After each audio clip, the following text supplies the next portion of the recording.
Olá, eu estou aqui com a Fernanda Damascena, com o Enio Fonseca e com o Wagner Galardão, em função do ocorrido no Rio Grande do Sul, agora dia 4 e 5 de setembro, e nós chamamos esse encontro aqui de quando as águas baixarem, para focar exatamente no pós-desastre.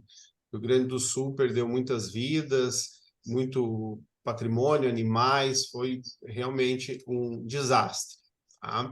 A Fernanda, ela é especialista em Direito do Estado, doutora, mestre, possui pós-doutorado também em questões ambientais, sustentabilidade, com foco de pesquisa em direito dos desastres, é uma referência na área.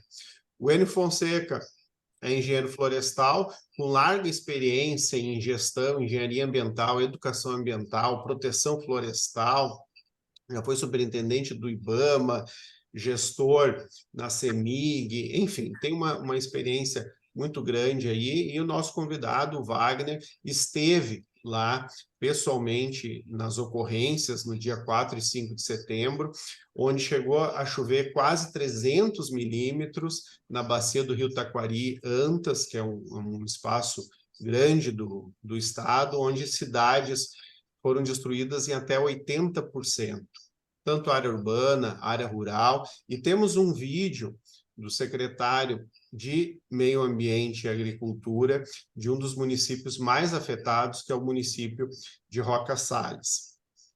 Nós vamos passar um vídeo que vai dar uma dimensão do ocorrido. Esse vídeo ele está disponível na internet, então ele narra bem a situação que o Rio Grande do Sul passou, do desastre acontecido. Nós tivemos 49 mortes já registradas e ainda 9 desaparecidos ainda, mesmo passados aí quase 15 dias, né? O que é uma tristeza para todos. Em termos de perdas financeiras, não se conseguiu calcular ainda, estão falando em 30 mil animais, mais de 22 mil pessoas ou desabrigadas ou desalojadas. A Defesa Civil do Estado do Rio Grande do Sul e dos municípios não pararam de trabalhar ainda.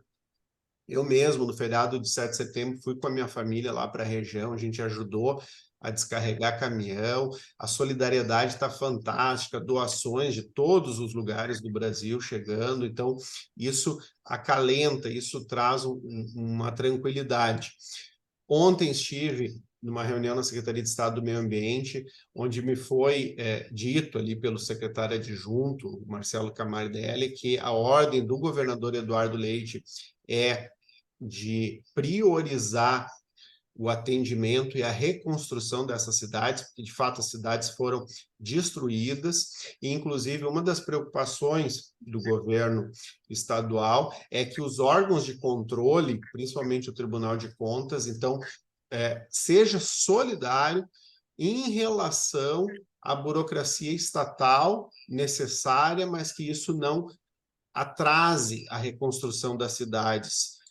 Pontes caíram, infraestrutura das cidades, então tudo isso demanda processos licitatórios e eles têm que ser rápidos, porque as cidades foram, como eu disse, mais de 80% afetadas. É uma situação muito atípica, nunca aconteceu isso nessa região. O governo federal disponibilizou R$ 800 por pessoa desabrigada nesses municípios e liberou o saque do FGTS para as pessoas atingidas também. Então, esse é um resumo. Eu vou passar um vídeo aqui disponibilizado e depois, com isso, fecho a introdução e disponibilizo a palavra para os nossos convidados. Colocando aqui. Afinal, o que aconteceu segunda-feira, 4 de setembro de 2023, na bacia hidrográfica do Taquariantas? Primeiro temos que lembrar que a bacia hidrográfica do Taquariantas ocupa boa parte do... Ela é composta pelo Rio das Antas e o Rio Taquari. São afluentes do Rio das Antas o Rio Lajeado Grande, Rio da Prata e Rio Carreiro, e do Rio Taquari o Rio Guaporé, entre outros. No domingo, dia 3, começou a chover muito em todas as cabeceiras, ou seja, no início desses rios. Já na segunda-feira pela manhã, nas redes sociais, observa-se uma quantidade expressiva de informações e de postagens indicando que o norte da bacia e de todos os principais afluentes do Rio das Antas apresentavam vazões extremamente altas, resultado das chuvas que haviam caído no domingo e na segunda-feira na madrugada. Chuvas que hoje sabemos que ficaram em torno de 280 milímetros em todos os principais afluentes do Rio das Antas. Essa água rapidamente desceu pelos rios da bacia, causando dano e deixando rastro por onde passava, derrubando vegetação, arrastando casas e alguns carros.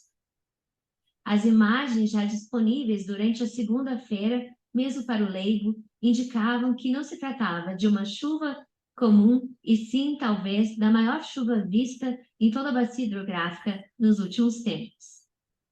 A diferença dessa grande chuva é que ela ocorreu não apenas na cabeceira de um afluente, mas ela ocorreu em todos os grandes afluentes do Rio das Antas e que foram desaguar no Rio Taquari.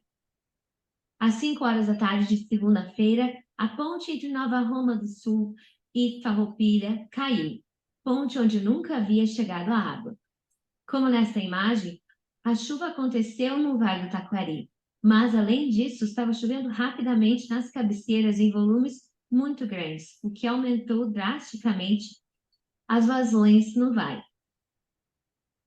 A bacia hidrográfica do Taquariantas tem um potencial hidrelétrico e, por isso, possui várias barragens.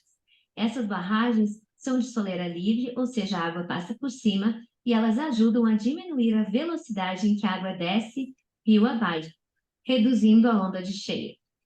Essa simulação mostra como os PCHs acabam reduzindo a onda de cheia, reduzindo os danos no vale das bacias hidrográficas. As hidrelétricas da bacia Taquariantas, bem como pontes e outros, acabam por reduzir a onda de cheia e, sem elas, provavelmente teríamos uma catástrofe muito pior da que estamos vendo em relação ao número de vítimas. Todos esses eventos demonstrados nesse vídeo são esses pontos em amarelo. Essa água toda acabou indo parar no Vale do Taquari, em Mussum e Roca Salles, por exemplo, de acordo com a topografia da bacia. Mas por que isso? Bom, essa é a introdução, esse vídeo está bem explicativo. Então, eu vou passar a palavra para Fernanda para fazer a sua primeira impressão, Fernanda, e depois o Enio, e depois vamos passar para o Wagner. Olá, nesse momento é boa tarde, né? Mas boa noite também a quem for nos assistir posteriormente ou de manhã. Prazer estar aqui no direitoambiental.com, junto com o Enio, com o Maurício, com o nosso colega aí, o Galardão. Enfim, gente, esse vídeo, ele traz algo que deve servir de aprendizado, né? Nós já sabemos há um bom tempo a relevância que a observação da legislação ambiental tem no contexto de um desastre.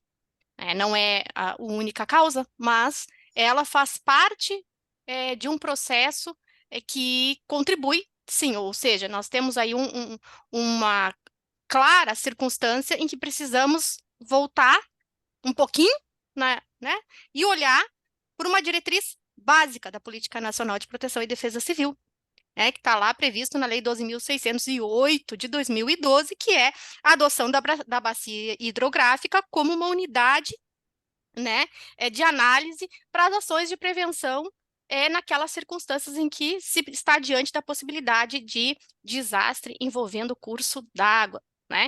Então, eu queria chamar a atenção para esse ponto, para que nós olhemos um pouquinho para a perspectiva dos recursos hídricos e, nesse contexto, para algo que também se sabe ser histórico no Brasil, né? A implementação da legislação ambiental e de políticas públicas que são transversais a gerenciamento de risco de desastres, que nada mais é do que ações de prevenção e mitigação, né? Ou seja, eu conheço o risco, portanto, eu desenvolvo atividades para que, quando aquele evento vier a acontecer, ele não seja tão grave, né? Olhar para a perspectiva da bacia hidrográfica nesse contexto é fundamental, né? Por quê? Porque ela é importante conhecer a bacia hidrográfica e o impacto que o não gerenciamento de uma bacia hidrográfica tem no que aconteceu aí. É o exemplo típico, né, de uma situação que talvez tivesse trabalhado um pouco antes, você poderia, então, ter tomado alguma medida de prevenção ou mitigação que diminuísse, né? E aí nós estamos falando de uma situação trágica, né? Que uma área populosa, né? Uma área superpopulosa do estado, com mais de 1 milhão de pessoas. Nós estamos falando de perdas de vidas, né? Nós estamos falando também de mais de 15% do PIB do estado do Rio Grande do Sul. E são mais de 100 municípios nesse contexto taquariantas que nós estamos falando aqui, que muito bem nos coloca os vídeos. Portanto, está aí o desastre na sua magnitude do impacto ambiental, humano e econômico, né? Humano, quando eu digo também na perspectiva social. Precisamos parar para olhar para a importância, né, da implementação dos planos de bacia, começar a refletir um pouquinho mais sobre quais são os atores dessa governança de recursos hídricos, que, aliás, no estado do Rio Grande do Sul, tem previsão na Lei 10.350. Então, quer dizer, quem são esses atores? Por exemplo, né, Comitê de Bacias. Como estão os nossos comitês de bacia? Como é que nós trabalhamos isso ao longo de tantos anos, considerando um potencial, a potencial probabilidade de ocorrência de um desastre? Né? Aí nós temos também a questão das agências de bacia. Tudo isso está previsto na nossa legislação, né? Então, eu vejo esse início de conversa aqui e o que aconteceu no estado do Rio Grande do Sul como um momento na história em que nos coloca para pensar em uma série de questões. Mas, como estamos falando de um tipo específico de desastre, precisamos olhar inicialmente para esta perspectiva, né, de recursos hídricos e, na sequência, para algo que está conectado com isso, né, que é trabalhar uma comunicação de risco eficiente, né? O que nós temos aqui é um sistema de aviso, né? E ele está, sim, relacionado com aquilo que se sabe em relação o recurso hídrico, e a forma como isso chega, e a forma como as pessoas estão preparadas para receber e atender e entender o que está acontecendo. Então, nesse momento, eu destacaria, Maurício, esses 2 pontos, né? A gente observar essa perspectiva aí de um olhar para a bacia hidrográfica com atenção e também da importância, o reflexo que isso tem na comunicação de risco. E, por fim, é fato, né, que a Política Nacional de Proteção e Defesa Civil diz que uma das diretrizes também é a articulação integrada entre União, Estados e municípios, mas eu gostaria de lembrar aos municípios que foram vitimados e a todos os municípios do Brasil. O desastre acontece no território. É ali onde se precisa estruturar um sistema. É ali onde tem que pensar antes do evento, como vai responder ao evento e agora, no processo de recuperação, e falo isso por experiência prática, de ter vivenciado e analisado de perto com dados o que é uma recuperação, como, por exemplo, de Brumadinho, a recuperação é um processo local e que precisa ser, sim, planejado, levando em consideração, inclusive, a prevenção. Seriam as minhas primeiras palavras, Maurício, para a gente iniciar essa conversa. Não, ainda vamos retomar o assunto. Obrigado, Fernanda, profunda pesquisadora do tema aí. Enio está em Minas Gerais, eu, a Fernanda e o Galardão estamos aqui no Rio Grande do Sul. Tuas primeiras colocações, Enio. Seja bem-vindo.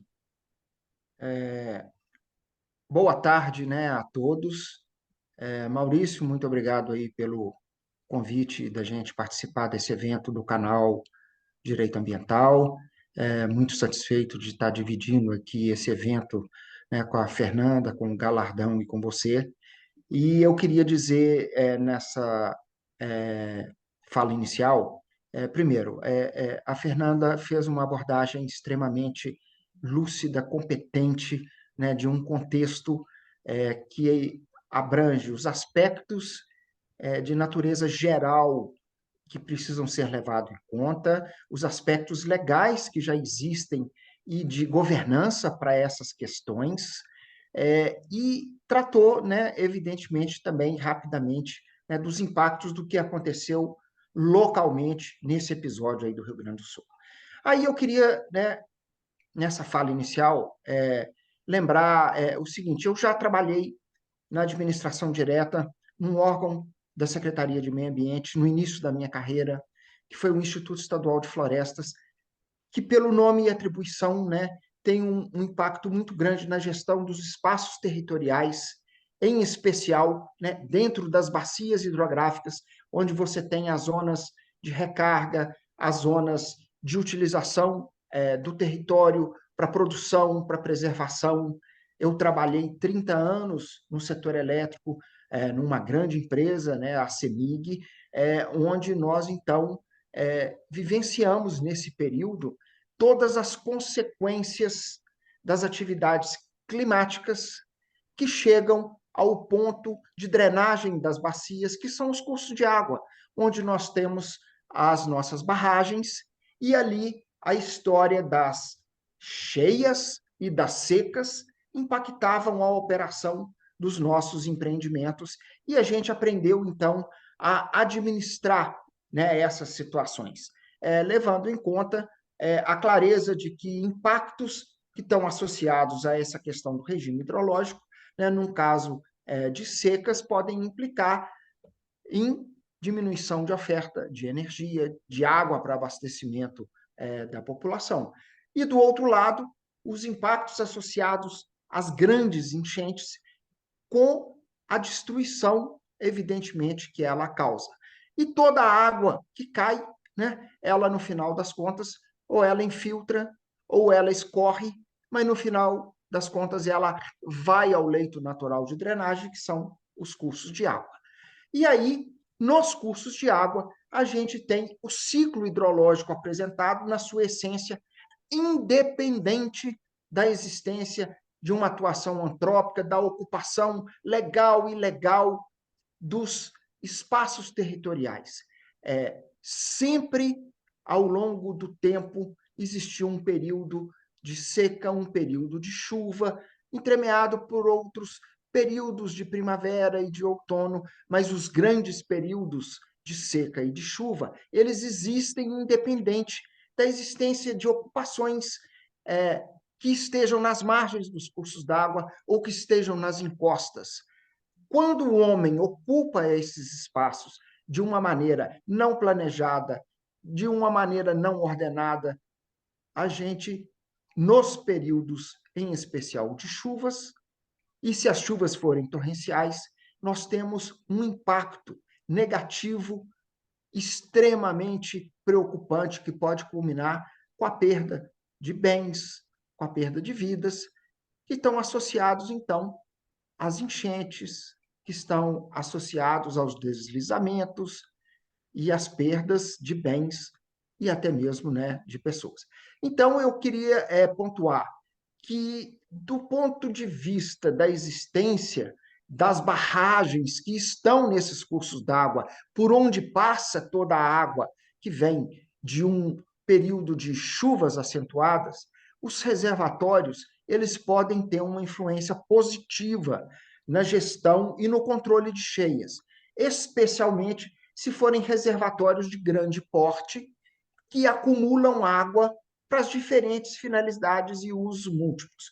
Então, um reservatório grande, ele pode ser operado para a prevenção de cheias. Então, antes do período das chuvas, o reservatório tem um plano de manejo onde ele é rebaixado para permitir que ele receba um volume de água que possa vir decorrente das chuvas. E tudo isso em cima de análises estatísticas. Chuvas centenárias, decamilenares, todas as chuvas são objeto de estudos estatísticos, né, ligados aí à climatologia e à engenharia, que permitem essas previsões de longo prazo e de curto prazo. E essas previsões de curto prazo também estão muito associadas a você ter tecnologia e equipamentos capazes de fazer previsões recentes, de curto prazo. A própria CEMIG chegou a implantar uma estrutura de grande porte capaz de fazer previsão de chuvas e instalou isso nas proximidades de Belo Horizonte, em função exatamente dos impactos de chuvas ao longo dos anos e dos seus impactos nas cidades da região metropolitana, com destruição e com mortes.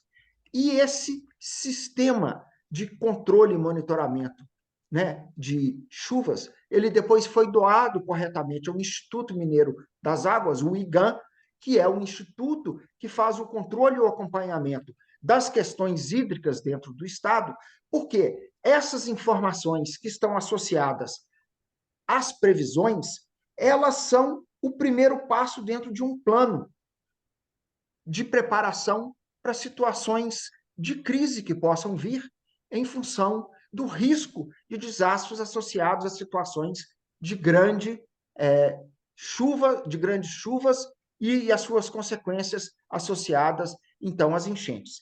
E lembrar que o país possui, a nível nacional, um Centro Nacional de Monitoramento e Alerta de Desastres Naturais do governo federal. Essa estrutura que fica lá em Brasília, ela possui uma quantidade de equipamentos tecnológicos capazes de fazer previsões, fazer observações, análises climáticas e oferecer informações em tempos reais às defesas civis dos municípios, dos estados, das empresas, né, das prefeituras, de forma que informações de previsão de riscos associados a grandes enchentes podem ser feitas através da utilização desse tipo de informação. E daí para frente, né, o cumprimento daquilo que está estabelecido na legislação com os planos, né, gerenciados pelas defesas civis, que precisam estar atualizados, que precisam ter os recursos necessários para a sua implementação. E lembrar que, em algumas situações, como o que aconteceu no Rio Grande do Sul, muitas vezes aquilo que foi o número expressivo de quantidade de chuva ultrapassou toda a capacidade de planejamento, né, para fazer frente a uma situação de crise. Foi uma situação que a gente poderia considerar extremada, extremamente grave, né, com consequências danosas, e isso faz com que a gestão da crise ela passe a ser um processo extremamente difícil, né, de ser feito, que é o que nós estamos observando nesse caso do Rio Grande do Sul. E fecho dizendo que episódios de enchentes são recorrentes em todas as bacias hidrográficas do país, e a gente tem, inclusive no estado do Rio Grande do Sul, uma série de episódios, né, em que aconteceram também graves enchentes que causaram muitos danos ao estado. Fico por aqui na primeira fala inicial. Obrigado. Obrigado, Enio. Antes de passar a palavra para o Wagner Galardão, eu vou colocar uma foto. Deixa eu ver aqui. Isso, essa foto aqui. Ela é uma ponte histórica, uma ponte de ferro, no município de Nova Roma do Sul, divisa, se não me engano, com Farroupilha, que é outro município.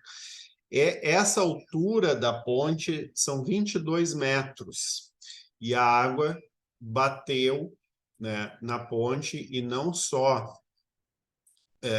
ultrapassou a pista de rolagem, como levou a ponte. Essa primeira foto aqui, a ponte foi levada parcialmente, mas alguns minutos depois, toda a ponte foi levada. E o Wagner Galardão passou nessa ponte alguns minutos, dias, né, na verdade, antes, e o Wagner estava, então, no dia do episódio lá na região, então nós convidamos convidamos o Wagner para relatar exatamente o que ele viu lá, para quem assistir esse vídeo ter a dimensão da tragédia que aconteceu ali na região. Wagner, seja bem-vindo.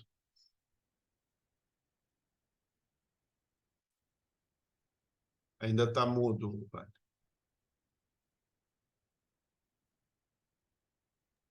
Deu? Tá me ouvindo? Sim. Beleza. Obrigado, Maurício, pelo convite. Enio, prazer em conhecer o amigo. Fernanda também. Bom, uma coisa que eu posso sair dizendo para começar é que tudo que vocês viram pela televisão ou pela internet, é, ao vivo, né, quando se vê ali, é pior assim, o sentimento. Tu vê a força das águas, nós vimos arrancar lá casas, os moradores falando que haviam residências num lugar que tu olhava e só havia lama, só havia barro. E ali dizia que se tinha casas. Então foi muito perturbador de andar por aquelas regiões atingidas, né? Logo após que começou a baixar as águas, que foi possível o acesso. Mas se conversamos com muitos moradores lá. O Maurício colocou a ponte ali de Farroupilha a Nova Roma do Sul e não chegava a fazer nem uma semana que eu tinha feito aquele trajeto ali e nós conversamos com, na época ali, o meu pai estava junto comigo, nós olhamos pelo leito d'água lá de cima, pela flor d'água, se enxergava as pedras no fundo. Então tu olhava ali, era um rio muito calmo que passava lá embaixo, não havia quase correnteza ali. E imaginar que aquele rio se encheu a ponto de arrancar a ponte, né? Então é difícil de tu encaixar na vida real a tal possibilidade. A mesma coisa nós vimos em Cruzeiro do Sul, Lajeado, Encantado, Mussum, Roca Salles, cidades do entorno. Nós estávamos em Lajeado e Cruzeiro do Sul, tu só atravessa a ponte pro outro lado dela, do Rio Taquari, e aí tu tem muitas casas à beira do Rio Taquari. E os moradores lá falaram, nunca vimos o rio não só nesse tamanho de volume de água, mas de velocidade de água. A correnteza era muito forte, muito detrito na correnteza. Então, ele, bom, arrancou a árvore pela raiz, árvores que eram grandes. Haviam árvores que ficaram, que acabaram ficando intactas, assim, que não se abalaram, mas tu tinha restos de detritos e materiais na copa das árvores.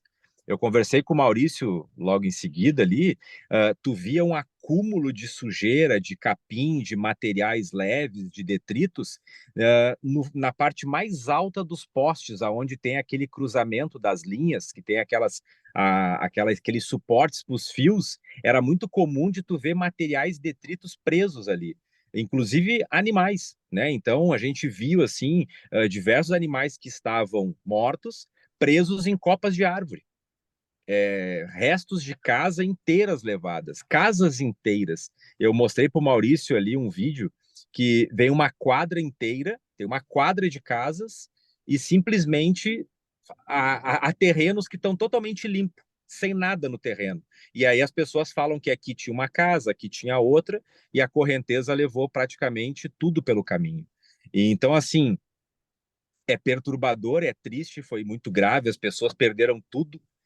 A Defesa Civil em Lajeado estava muito bem engajada em auxiliar, o pessoal dando muita doação. A gente viu que no outro dia, assim, o próprio ginásio do... Como é que é o nome lá em Lajeado, Maurício? O ginásio dos... Não vou lembrar agora de cabeça. O ginásio estava lotado de doações e cada vez chegavam mais pessoas para doar, mais voluntários para doar, tinha muita gente para trabalhar, só que tinha que aguardar baixar o rio. O rio ainda tinha uma correnteza muito forte. A cidade de Mussum, como foi falado, ficou com 85% de abaixo d'água. 85% Mussum, Roca Salles. Então, eu acredito que ninguém estava preparado para uma enchente nessa proporção. Foi muito rápido, as pessoas comentaram que foram pegos pela madrugada, que não deu tempo nem de soltar a criação, às vezes. Acabou que não conseguiu, simplesmente teve que salvar, subir na parte mais alta da casa. No outro dia, a gente recebia ligações e avisos de WhatsApp, do pessoal falando que tinha gente ainda em cima das árvores, porque o rio ainda tinha correnteza ainda passando e as pessoas não estavam mais aguentando ficar ali, já estavam há quase 48 horas esperando um resgate ali. Então foi muito complicado, foi muito difícil olhar isso pessoalmente, olhar o nível da destruição. Era praticamente, Maurício, um cenário de guerra. Sabe assim, é uma destruição total. E, bom, é inacreditável, por exemplo, nós estávamos em Mussum e tu olhava lá um ginásio em Mussum, um ginásio de esporte, aonde a água conseguiu arrancar as janelas lá de cima da ventilação, que é uma altura que, sei lá, 6 metros, 8 metros ali.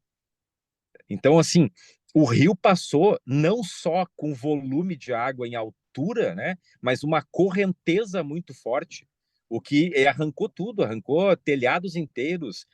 Aonde ele foi passando, ele tirou tudo o leito dele que saiu, fora muitos metros em alguns lugares, a quantidade de lama que ele leva, afetando as casas, a vida cotidiana, é algo que, assim, ó, impacta tu olhar aquilo pessoalmente. Tu olha a quantidade de lixo, geladeira em cima de árvore, pessoal.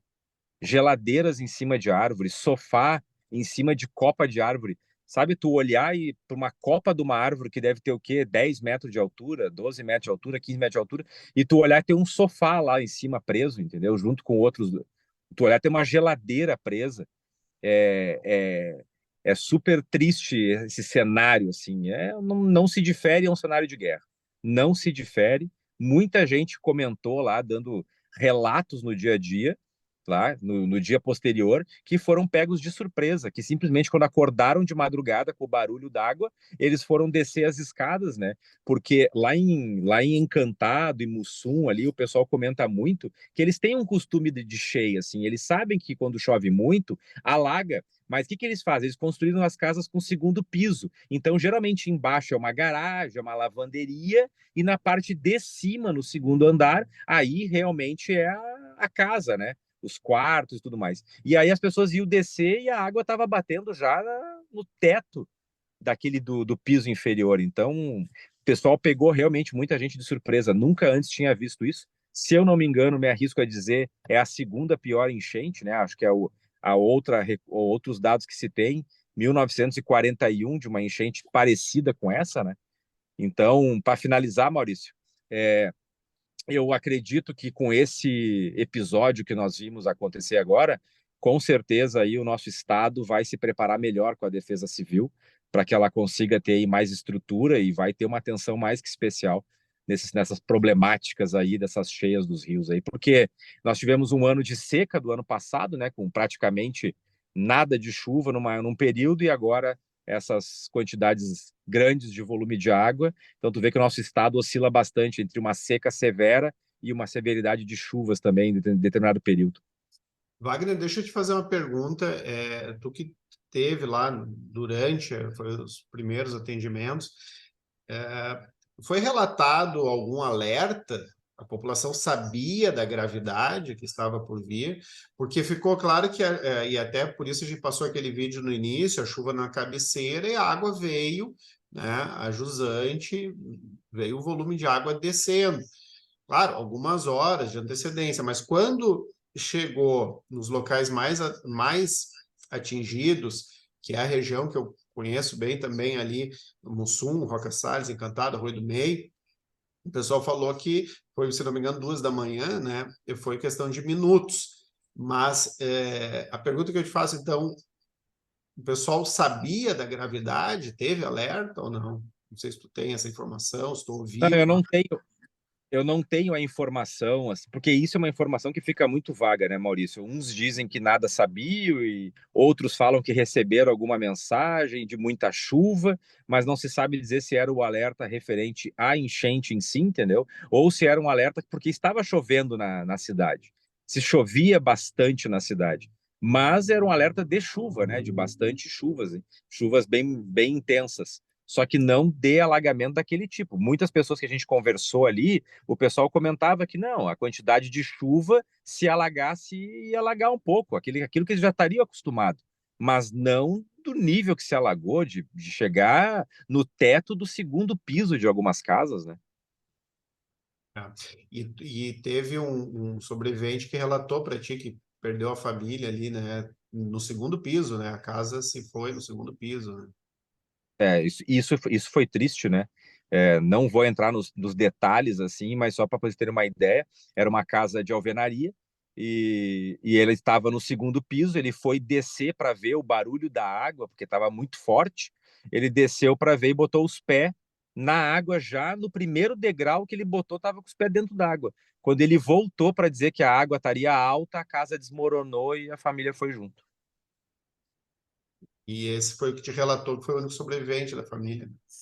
Esse foi o único sobrevivente. Inclusive, o senhor que estava ajudando, que ajudou ele a sair, né, da casa ali, que estava com um barquinho ajudando, diz relatos de pessoas ali no entorno, que depois também acabou que ele salvou essa pessoa, levou até a margem, quando foi buscar outras pessoas, depois não foi mais visto.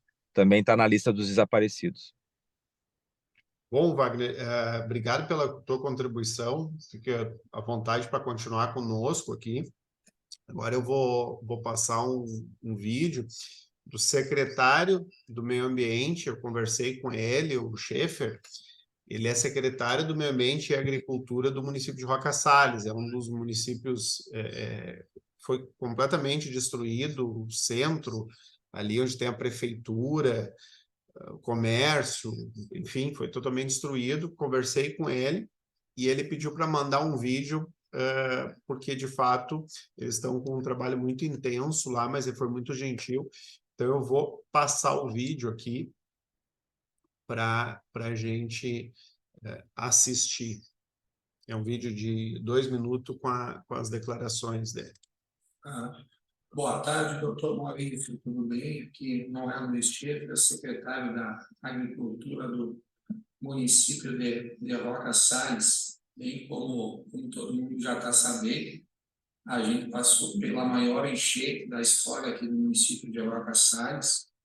Foi devastada uma imensa área, tanto na parte rural, que a gente faz a divisa de Colinas a Santa Teresa, e uma área muito extensa aqui no perímetro urbano, praticamente comprometendo toda a área urbana da cidade.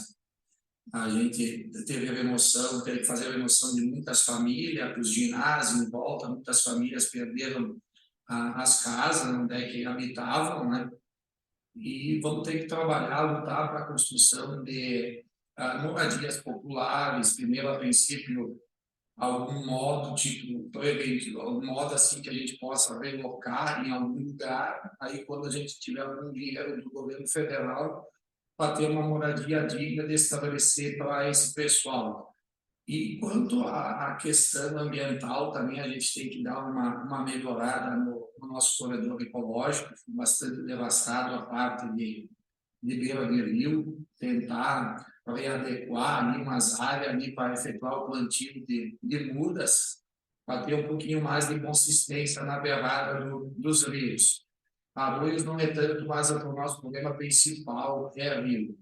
E tentar, com alguma questão, alguma fonte do governo federal, se conseguir a drenagem do rio, no limite ali de Santa Teresa até Estrela, assim, que é uma demanda assim, que precisa de muito valor financeiro, muito aporte financeiro do governo federal. Não sei se a gente vai conseguir, mas vamos tentar. Mas seria um meio de conseguir prevenir uma próxima enchente aí, para a gente não sofrer tanto como nessa última aí. Valeu, Maurício. Um abraço. Tchau. Bom, então tá visto. Vou reabrir a palavra para a Fernanda. Eu acho que ficou bem claro a deficiência de alerta, né? Eu já tive, a gente tem imóvel em Santa Catarina também, e pelos cadastros que tem de luz, de água, a gente recebe no celular um SMS dizendo alerta. A gente passou, talvez nem todo mundo saiba, mas mês de junho, julho, uns 3 ciclones aqui no Rio Grande do Sul e Santa Catarina, região. Então, isso tem sido muito comum, essas intempéries bruscas aí. Mas, em Santa Catarina, eu sei que recebe esses alertas sobre as ocorrências. Ao que tudo indica, ou não se teve esse alerta, ou o alerta não foi levado a sério, não foi entendido a gravidade da situação. Porque E aí, Fernanda, eu peço que tu aborde um pouco isso também.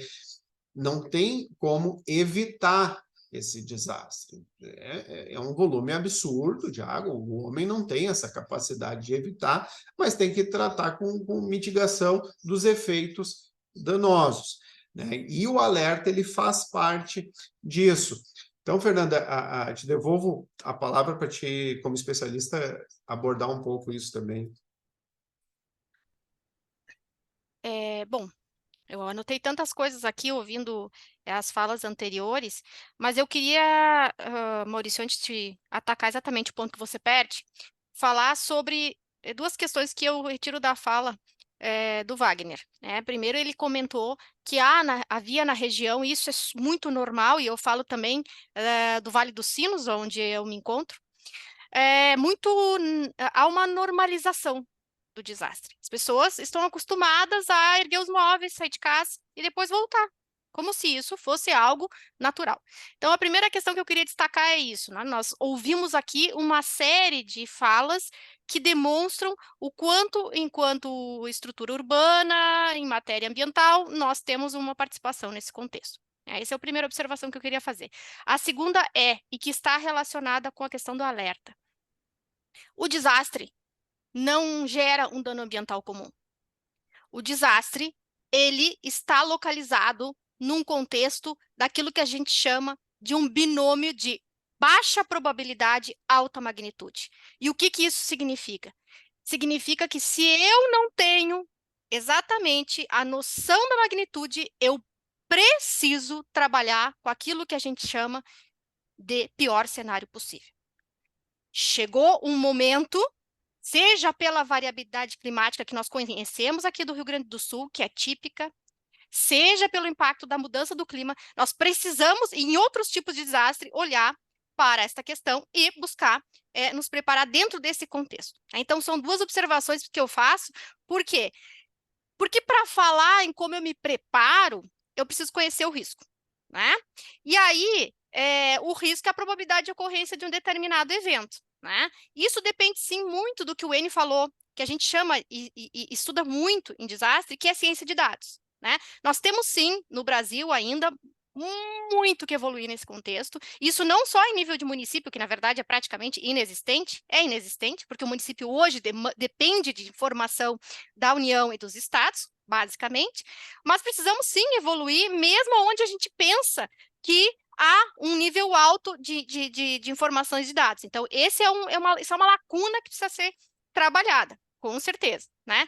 Outra, ainda que eu tenha essa dificuldade que é de dados e que requer tecnologia, eu preciso trabalhar com o que eu tenho. Trabalhar com o que eu tenho é uma lei que desde 2012 diz que estados têm que apoiar municípios para fazer mapeamento de área de risco. Com mapeamento de área de risco, que é um instrumento que está na lei desde 2012 e foi regulamentado só em 2021, é que eu vou conhecer de fato o meu risco, né? Os municípios brasileiros não sabem, nem todos têm condições ou sabem qual é o seu risco. E se eu não conheço o risco, como é que eu vou dar a alerta certa do risco? Então, nós estamos numa situação destas no Brasil, né? E aí é que eu falei no fim da minha primeira manifestação aqui. Nós precisamos trabalhar com comunicação de risco, entender o que é comunicação de risco, né? Só que ela depende do que eu falei agora, não é algo perdido. Até convido a todos que tiverem interesse, na próxima quarta-feira, eu vou estar trabalhando sobre esse assunto num evento que eu vou divulgar nas redes sociais. É importante entender, tá? Nós vamos trabalhar ali, por exemplo, o que faz o Centro de Monitoramento e Alerta de Desastre? Né? Como é que a informação dele é disseminada? Passa para os estados passam para os municípios. Aqui tem, Maurício, aqui tem cadastro de SMS, sim. Agora, o que talvez esteja faltando, e isso, o Enio, que é lá de Minas, né, tem uma experiência enorme de olhar, saber o quanto a população, apesar de ela estar numa área que deveria ser de autossalvamento e que ela deveria saber como sair, ela não tem conhecimento sobre isso. Então, aqui nós estamos falando de conhecer risco e de comunicar esse risco e, sobretudo, acreditar que o desastre pode acontecer. né? Claro, a informação fidedigna, a informação científica deve ser a priorizada, mas se a Defesa Civil deu o alerta, né, e você sabe onde você mora, ainda que você não tenha absoluta consciência de qual será a magnitude desse evento, trabalhe na sua consciência aquilo que pode ser um pior cenário, né? Principalmente se você está num estado do Brasil, não só o Rio Grande do Sul. Nós aqui temos diversos tipos de desastre, né? Mas principalmente se você está num estado que tem essa característica, né? E aí eu chamo a atenção para os modelos, né? Os modelos que estão sendo desenvolvidos por estudos e que já fazem prognósticos científicos de determinados tipos de evento em diferentes regiões do Brasil. Nós temos diversos biomas, nós temos diferentes regiões geográficas e diferentes perspectivas hidrológicas e tudo isso impacta no desastre. Então, assim, a minha observação nesse momento é que sirva, né, essa dor que nós estamos vendo aqui no estado do Rio Grande do Sul como um momento de basta a não olhar para a probabilidade do desastre, de reconhecimento de que o desastre ocorre e que para trabalhar com ele eu devo conhecer risco, e que para conhecer risco eu preciso olhar sim para a ciência de dados e para aquilo que a legislação já há muito tempo vem orientando e que não é observado. Então, eu acho que a comunicação de risco ela envolve isso, né? Você conhecer o risco, a informação chegar até você e você acreditar nela. É isso que é muito importante e a gente precisa preparar. As comunidades não estão preparadas, os municípios não estão preparados, capacitados para trabalhar comunicação de risco, né? E desenvolver isso numa perspectiva não só de prevenção, mas de salvamento de vidas, porque o alerta serve para isso. A pessoa recebe, muitas vezes, não adianta também receber o SMS, a pessoa não sabe para onde ir, o que fazer, qual é a rota de fuga que ela tem. Né? Então, assim, acho que vale muito a gente olhar para a realidade de outros desastres que aconteceram no Brasil e que já tem aí uma experiência para passar e a partir disso, então, começar a pensar. Lembrando sempre que não tem receita de bolo em matéria de desastre. Ele tem que ser trabalhado no contexto em que ele está. Se estamos falando de bacia hidrográfica Taquariantas, vamos olhar para aquela dificuldade. E aí eu queria destacar aqui que esse é um alerta super importante, né? Fazendo o trocadilho aí, que é um pouco do que o secretário nos fala no vídeo, né? Não só conhecer as áreas de risco, mas lembrar que há, no contexto de desastre, muito o olhar de como nós tratamos os recursos hídricos. Como é que está a mata ciliar? Como é que está a proteção natural das nossas cidades? Não é? Porque o rio ele não é o problema. Né? O rio, ele está ali, ele vai permanecer ali, e como eu tenho dito, por favor, chega de dizer que é culpa da natureza. Não é culpa da natureza. Nós fomos estruturando as nossas vidas ao redor dos mananciais. E, em função disso, precisamos agora, numa quadra da história que todos já conhecem, nos preparar para enfrentar da melhor forma possível. Isso significa, reitero, né? Conhecer risco, fazer o máximo possível para mitigar, estar preparado para responder e ter estrutura e planejamento para recuperar, olhando com os óculos da prevenção. Senão vai acontecer de novo. É isso.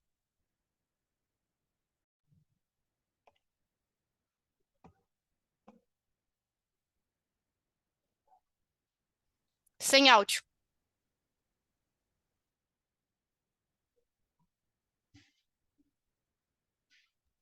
Pronto, obrigado, Fernando, pelo alerta aqui. Tá, eu vou passar um vídeo de alguns segundos só, que é literalmente a vaca em cima de um telhado de uma casa. Isso aconteceu no município de Estrela, ali na região. Então, quando a água baixou, esse animal ficou no telhado da casa. Então, é mais um relato, né, de absurdo que acontece. Né? Então, sim, acontece. Enio, Por favor. Eu vou pegar um gancho na fala da Fernanda e também destacando, né, a riqueza, né, das opiniões, né, que foram dadas, e vou falar o seguinte: eu fui superintendente do IBAMA em Minas Gerais e fui membro do Comitê Interfederativo do Rio Doce, como conselheiro do Ministério do Meio Ambiente.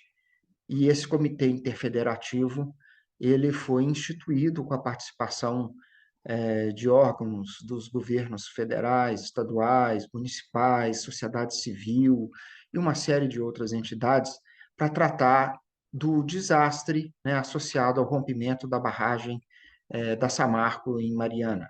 E na condição de superintendente, né, do IBAMA, acompanhei também de perto, né, o desastre do rompimento da barragem da Vale em Brumadinho. E tive a oportunidade, né, de vivenciar, né, de perto, enquanto ocupante, né, do cargo de gestor do órgão ambiental federal, todos os aspectos associados, então, às consequências, né, desse desastre. E também, né, dos aspectos associados àquilo que antecedeu o desastre, né, do ponto de vista de medidas de governança dos ativos, das barragens, do cumprimento dos protocolos. Mas quero dizer do seguinte: o desastre, né, no caso dessas duas barragens de mineração, ele teve consequências imediatas do ponto de vista de governança pública, porque saíram legislações específicas que passaram a obrigar a todo detentor de uma barragem, seja ela de mineração, seja ela uma barragem hidrelétrica ou uma barragem de abastecimento público, uma obrigação de adoção de critérios extremamente rígidos, de acompanhamento de estabilidade, de procedimentos de operação e de estudos que estão vinculados aos impactos, à definição da zona de autossalvamento, os programas de retirada de população dessa situação e todos os protocolos associados.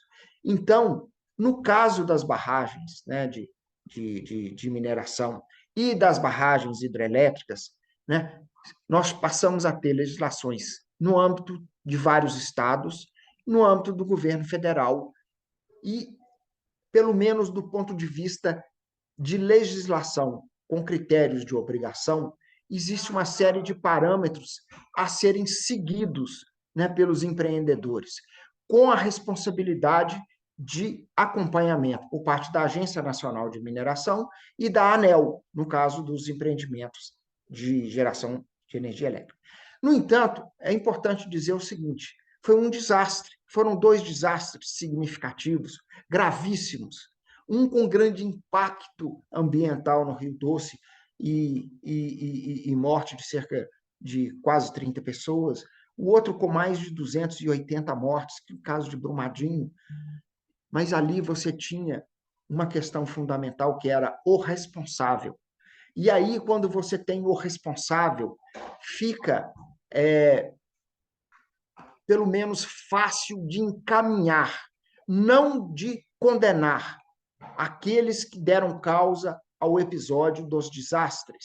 E aí a gente tem gastos significativos de reparação e de restauração ambiental. No caso, por exemplo, do TETAC, do Termo de Ajustamento de Conduta, lá no Rio Doce, nós estamos falando de mais de 40, 50 bilhões de reais que estão dentro desses acordos para que a Fundação Renova promova a restauração ambiental e social e econômica lá do Rio Doce.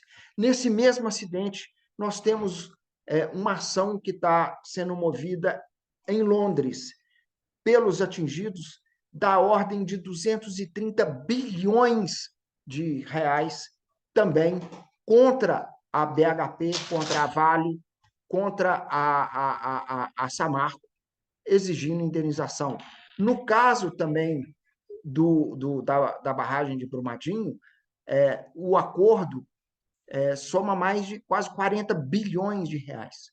No caso da situação que a gente assistiu aí, né, no Rio Grande do Sul, você não tem uma situação em que você possa dizer o responsável por esse desastre que aconteceu aqui foi o gestor da barragem que não tomou as medidas necessárias, ou elas não foram suficientes, ou os cuidados não foram tomados corretamente. Aí você tem alguma coisa que vem de um excesso de chuvas, e talvez alguém pudesse dizer, olha, nesse caso, uma parte de responsabilidade são desígnios de Deus, é São Pedro, mas tem uma outra parte que já existem ações do Ministério Público também buscando, né, responsabilidades pontuais daqueles que poderiam ter cumprido os instrumentos de planejamento e governança da bacia hidrográfica, aqueles de competência da Defesa Civil, para verificar se as coisas que deveriam ter sido feitas do ponto de vista de precaução, de alerta e de medidas, né, foram tomados adequadamente. Seria isso nesse momento. Para finalizar, eu vou fazer umas abordagens sobre o ponto de vista prático e também teórico, porque como eu já falei... Maurício, desculpa interromper. Sim. Se eu puder só finalizar, porque eu tenho um compromisso agora às 6h30. Por favor, Wagner. Quero só aproveitar e vou pegar o gancho da doutora Fernanda aqui, onde ela coloca das pessoas acreditarem nos avisos. Acreditar no aviso que a Defesa Civil manda ou coloca. Nós vimos muitas pessoas não querendo abandonar as casas, mesmo aquelas que estavam com água até o teto. As pessoas não queriam, do tipo, é minha casa, daqui não vou sair. O pessoal não saía com medo de saque, com medo de roubo. O pessoal simplesmente ficava nas regiões. A gente passava de noite no entorno, as pessoas estavam na beira da rua, na calçada, e a casa cheia, água até o teto, e as pessoas não arredavam o pé, porque ali era a casa delas. Então, tu vê que tem uma forte resistência, né? Também de sair dessas regiões que são por si perigosas ali, que já são insalubres naquele momento, né? O pessoal andando em área alagada, atravessando de um lado para o outro ainda de lugares alagadiços, né? Buscando material aqui ou ali. Então eu notei o que ela falou ali do pessoal acreditar, e eu vi que muita gente não acreditou. Achou que era um simples alagadiço, uma enchentezinha que iria levantar os móveis e estava tudo certo, e não foi o que aconteceu. Tá? Quero agradecer, Maurício, a participação, agradecer ao Enio, um prazer, Fernanda, e agora tenho que sair. Fiquem aí com o Maurício agora para encerrar, e obrigado, Maurício, foi um prazer enorme estar junto com vocês, tá bom? Um ótimo final de live aí, de dia, até mais. Obrigado, Wagner, que trouxe esses relatos aí de quem esteve lá.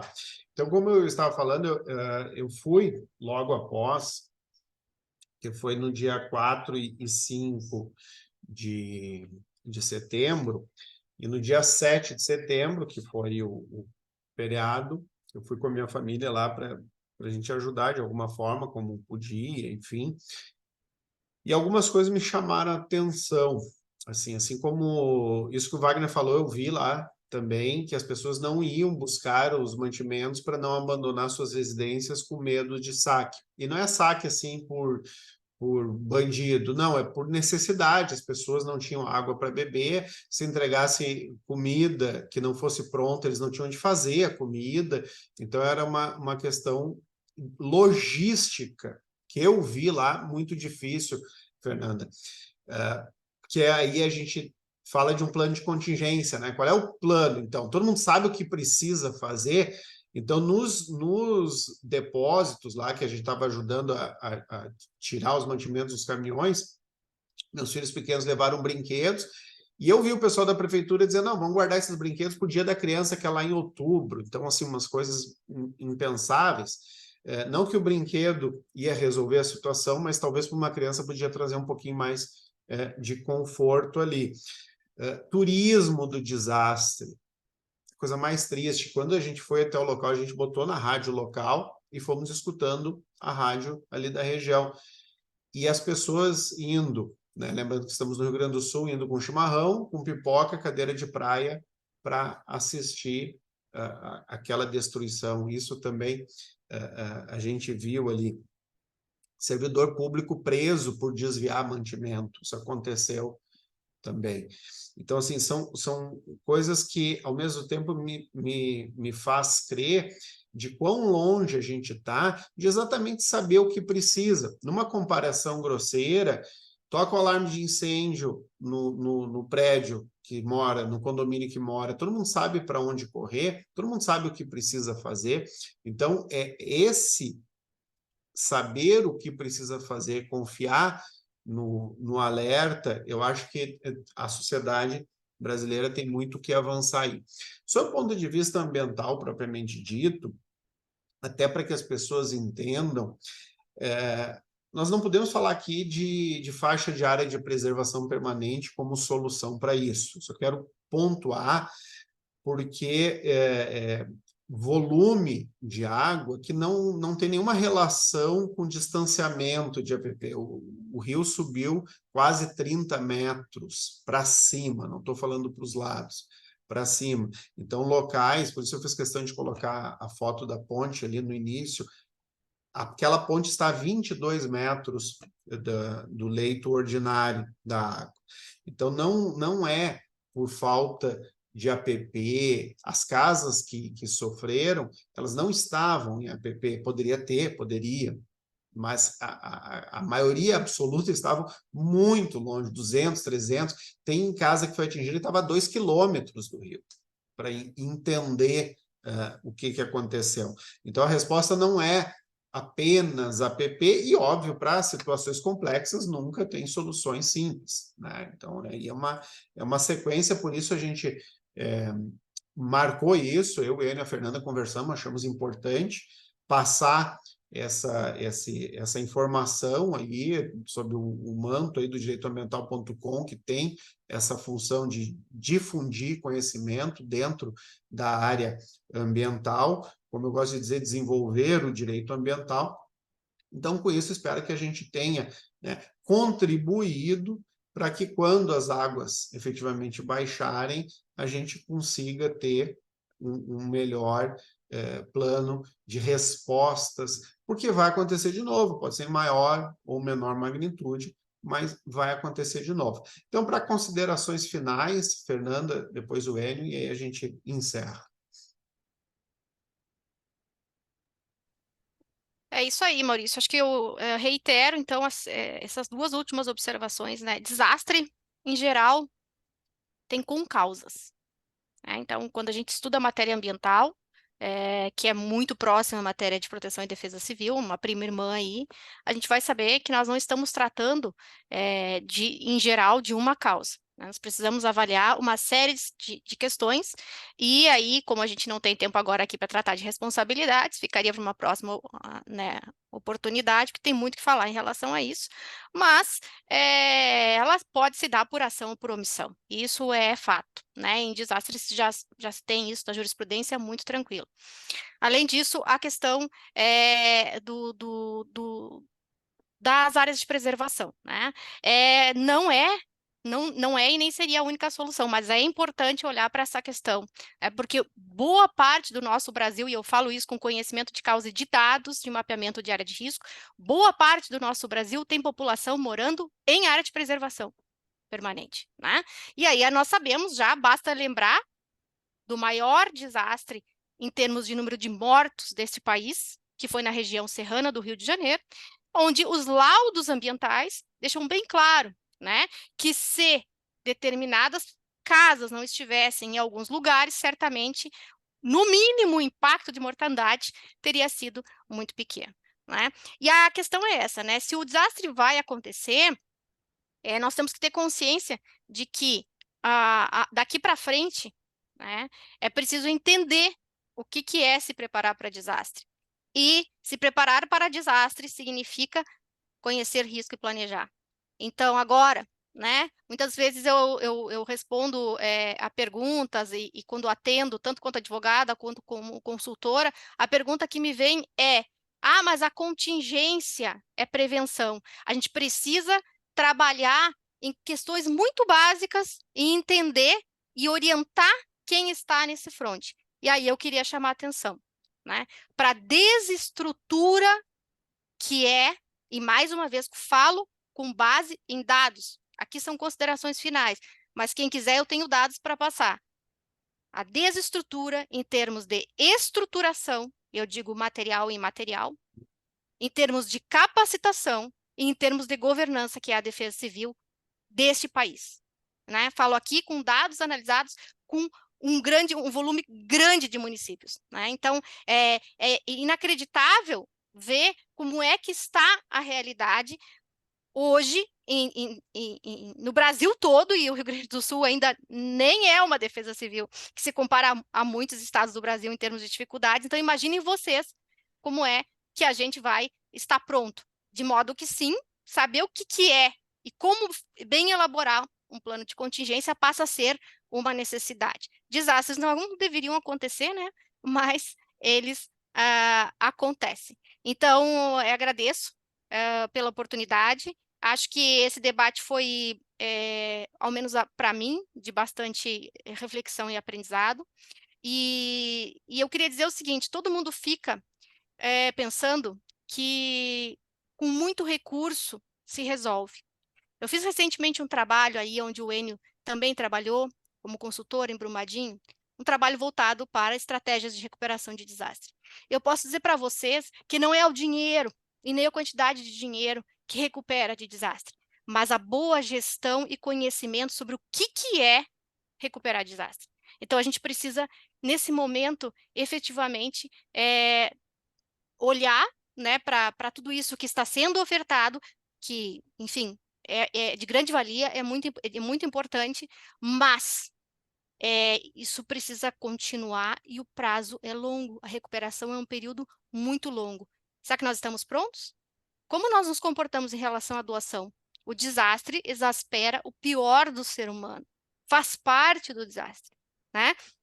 Como nós trabalhamos a questão dos detritos? Aqui o estado do Rio Grande do Sul fez a sua parte, FEPAM, decreto estadual, mas isso é para o Brasil todo. É uma das lacunas que eu apontei no trabalho. Então, acho que também fica aqui a observação do quanto nós precisamos olhar para uma série de questões para dizer que nós estamos minimamente preparados. Obrigada, Maurício. Enio, foi muito bom estar com vocês aqui.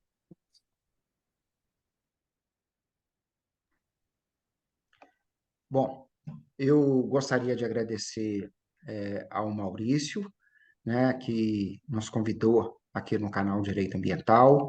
Gostaria de agradecer a oportunidade de ter participado aqui desse debate com a Fernanda, uma profissional extremamente qualificada e que fez reflexões extremamente importantes.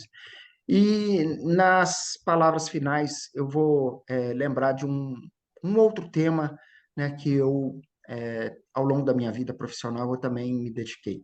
Eu fiz uma especialização no Chile em proteção e prevenção a incêndios florestais. Incêndios florestais também fazem parte, né, de situações conceituadas, né, como desastres. Em alguns anos, eles trazem impactos severos, não só ao meio ambiente, também como a perdas de bens e de vidas de animais silvestres, de animais domésticos, de pessoas também. E aí a gente tem também como o ciclo hidrológico, né? A gente também tem um ciclo climatológico, um período seco e um período de chuvas. E o que acontece nos temas associados aí à história dos incêndios?